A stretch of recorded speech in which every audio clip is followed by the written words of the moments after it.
চলমান অস্থিরতা ও ইন্টারনেট বন্ধ থাকায় গেল সপ্তাহে আশঙ্কাজনকভাবে কমেছে প্রবাসী আয়। মাসের প্রথম 18 দিনে রেমিটেন্স আসে $142 কোটি বেশি। তবে গেল সপ্তাহে প্রবাসী আয় কমে দাঁড়ায় মাত্র $7,80,00,000। সংশ্লিষ্টরা বলছেন, ইন্টারনেট সেবায় বিঘ্ন ঘটায় কমেছে রেমিটেন্স প্রবাহ। আগামী মাস থেকে প্রবাসী আয় আবারও বাড়তে পারে বলে আশা করা হচ্ছে। সংযুক্ত আরব আমিরাত থেকে সহকর্মী মেহেদি রুবিলের পাঠানো তথ্য চিত্রে ডেস্ক রিপোর্ট। সিলন ফ্যামিলি ব্লেন্ডের কড়া লিকার আর সতেজ স্বাদের পারফেক্ট ব্লেন্ডে স্বপ্নেরা মিলুক টানা। সকল ধরনের ইন্টারনেট সেবাসহ ব্যাংক ও মানি এক্সচেঞ্জের মতো প্রতিষ্ঠান বন্ধ থাকায় প্রভাব পড়েছে দেশের রেমিটেন্স খাতে। চলতি মাসের প্রথম 18 দিনে প্রতিদিন গড়ে প্রবাসী আয় এসেছিল $7,90,00,000। অথচ গত সপ্তাহে প্রবাসী আয় কমে দাঁড়ায় মাত্র $7,80,00,000।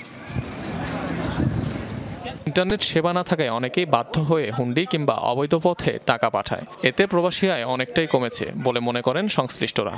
যে গুজবটি রটানো হচ্ছে যে যদি প্রবাসী বাংলাদেশিরা বৈধ পথে ব্যাংকিং চ্যানেল রেমিটেন্স না পাঠায় তাহলে দেশ ক্ষতিগ্রস্ত হবে। তাদের কথা শুনে হুন্ডির মাধ্যমে টাকা পাঠাবে, তারা ক্ষতিগ্রস্ত হবে, দেশ ক্ষতিগ্রস্ত হবে, তাদের পরিবার ক্ষতিগ্রস্ত হবে।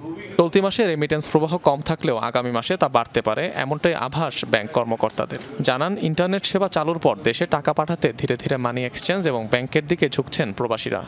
বাংলাদেশে নেট ছিল না, তো গ্রাহকের ইন্ডে সেই টাকাটা জমা হয়নি।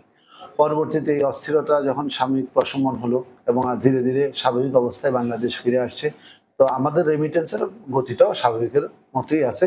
মাসের প্রথম দিকে আমাদের কিছু কম থাকে, মাঝখানে আরো কম হয়ে যায়। যেহেতু স্যালারি সবাই পায়, তারা মাসের শেষের দিকে রেমিটেন্স প্রবাহটা শেষের দিকে বাড়ে। কিন্তু আমাদের ব্যাংকে আমাদের কন্টিনিউয়াস প্রসেস মোটামুটি আগের চেয়ে ভালো আছে এখন। প্রবাসীদের দাবি, ইন্টারনেট সমস্যার কারণে দেশে টাকা পাঠাতে বিপাকে পড়েন তারা। দ্রুত সমস্যা সমাধানের আহ্বান জানান তারা। নেটওয়ার্কের কারণে এতদিন রেমিটেন্স পাঠাতে পারি নাই বাংলাদেশে, যেমন কি পরিবারকে টাকা দিতে পারি নাই। সো এবং কি এখন তো সবগুলো তো মনে করেন ঠিক হয়ে গেছে, এখন ইনশাআল্লাহ আমরা রেমিটেন্স পাঠাবো। বর্তমানে অনেকে ব্যাংকে টাকা পাঠাচ্ছে না, মনে করতেছে ব্যাংক সচল নাই। ব্যাংক সচল আছে, আপনারাও পাঠান, আমরাও পাঠাচ্ছি। শনিবার আমিরাত থেকে দেশে রেমিটেন্স এসেছে প্রায় $20 কোটি। অনিক রহমান, যমুনা নিউজ।